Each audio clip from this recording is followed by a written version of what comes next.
like to talk to you about something that you want to think about every time you go out on the street that most motorcycle attorneys don't realize.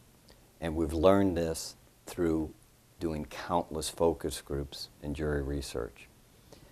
Most jurors feel that when they go in that jury box initially, that you're at fault just for turning the key on that motorcycle. So it's very important to show them that you're a responsible motorcyclist. Now, how do you do that? One of the things you want to consider is how you can be presented by your attorney as being a responsible motorcyclist. And this is very important to win over that jury. One of the things is how you dress and how you act on that motorcycle. For example, I have a lot of off-road motocross experience. You know, we have a saying, slogan, you know, you dress for the crash because you crash a lot. So you want to have your protective goggles, your helmet, your boots, your protective vest, neck brace in an off-road in an off-road situation.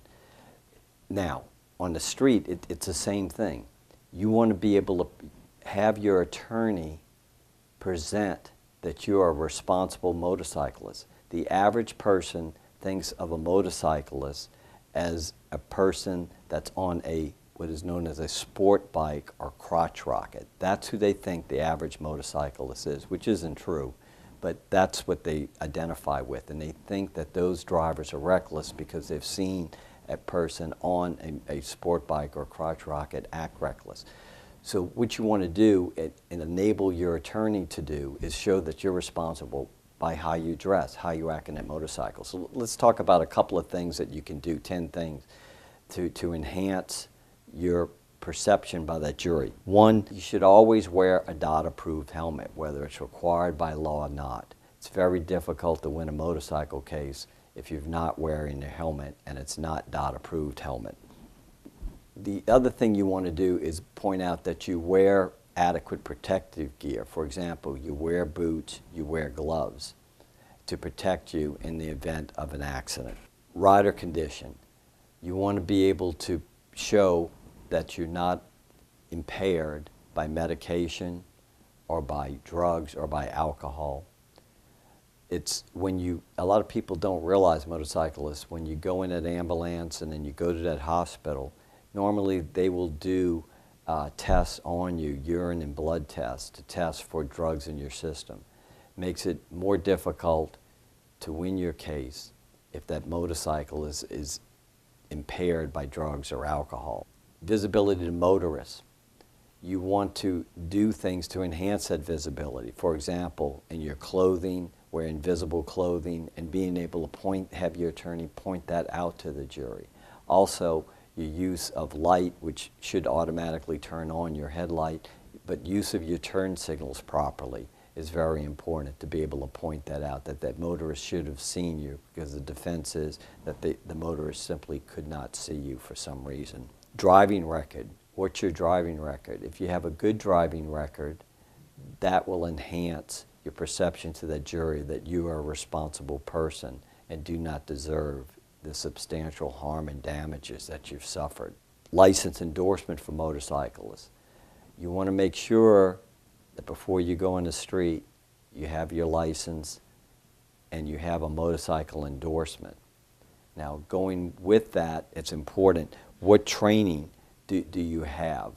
If you have advanced training, such as Motorcycle Safety Foundation training courses, which are offered by the state and by private entities, and you've got beginner, intermediate, and advanced, that will enhance your credibility with the jury and their perception that you are a safe, responsible motorcyclist and should be awarded substantial damages. The type of motorcycle that you operate, there's an inherent bias against sport bikes, which are commonly called crotch rockets by jurors and the public. Actually, sport bikes have enhanced performance in braking and ability to swerve, but that's not their perception. If you're on a sport bike or crotch rocket, you're perceived as being less responsible versus a cruiser bike or a larger bike. how many years experience do you have on motorcycles? Is this your first time around the block, or do you have hundreds of hours and decades of motorcycle experience? That's very important. Type of riding you do and your ability to manage risks. You want your attorney to be able to point out that you manage risk well, you don't do certain things that are reckless. You, for example, doesn't bring his children on the motorcyclist with him. He doesn't operate in bad conditions. He manages his risk and tries to minimize his risk in where he operates the motorcycle, and doesn't do rapid maneuvers between traffic, even though some states, such as California, do allow lane splitting. So these are some things. A lot of motorcyclists have strong feelings about safety gear and helmets and freedom, but when you go before that jury and you're substantially disabled and damaged, if you can help your attorney by taking these preventive measures, and for him to be able to use these as tools with that jury, it will greatly enhance your recovery in a motorcycle crash case.